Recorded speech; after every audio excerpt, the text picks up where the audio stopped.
Time for a little change. So for the past 10 years at Freedom Chiropractic and Rehab, and believe it or not, we've been open for 10 years, we have been sending out a weekly newsletter. That newsletter typically focused on something that we came across that week, whether it was a quote or a video or a thought or some research that we thought that our patient base needed to know. And I usually tried to give you my opinion on it too, to let you know whether it was something that really was valuable or not. So the format is not going to change. We're going to talk about, this week we'll talk about a quote, and then I want to share some good news. I feel like we as a nation, as Americans, tend to see way too much bad news and never see enough good news. So I want to share some good news, right? So each week we're going to talk about the good news that we've come across that week as well. This week's quote, and I don't really know who to attribute it to because I haven't found a source, but the quote is, if you aren't paying for the product, then you are the product. So what does that mean? I want you to think about businesses and companies like Google and Facebook. Those companies are worth billions of dollars, yet we, as the users, pay nothing.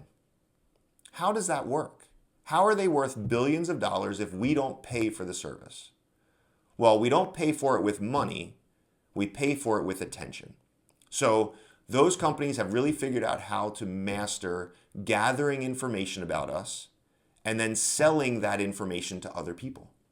So their advertisers end up making money and paying money to Facebook in order for the information, in order to use the information that they gather about us. So the links that you click on when you go shopping, Google is tracking that.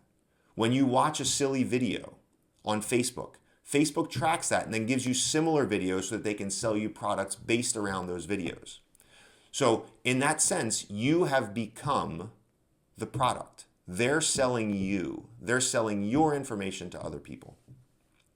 Now, I'd like to talk about the good news.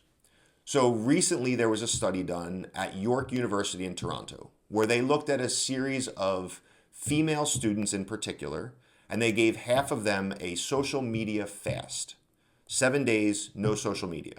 They gave the other half of them normal access to their social media. They gave questionnaires before and questionnaires after.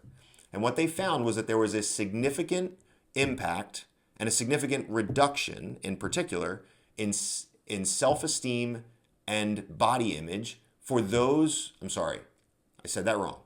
There was a significant improvement in body image and self-esteem for those that were on the social media fast.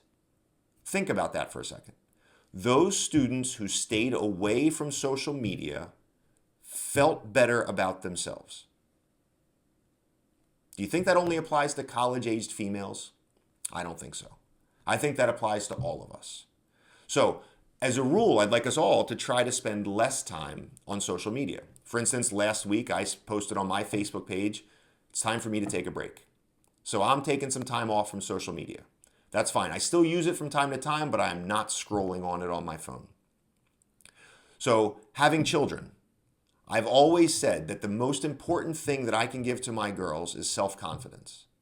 The last thing I want to do is to give them a tool that's going to demean that. I'm not giving them access to something that's going to take that away from them. So what can we do to help? We as parents can limit their access to those social media sites and also find a way to help them to curate their feed if and when they do get on social media sites.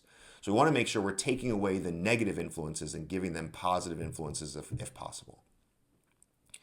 I want to teach my children to focus on real-world connections because those real-world connections only help to improve our self-esteem and improve our body image.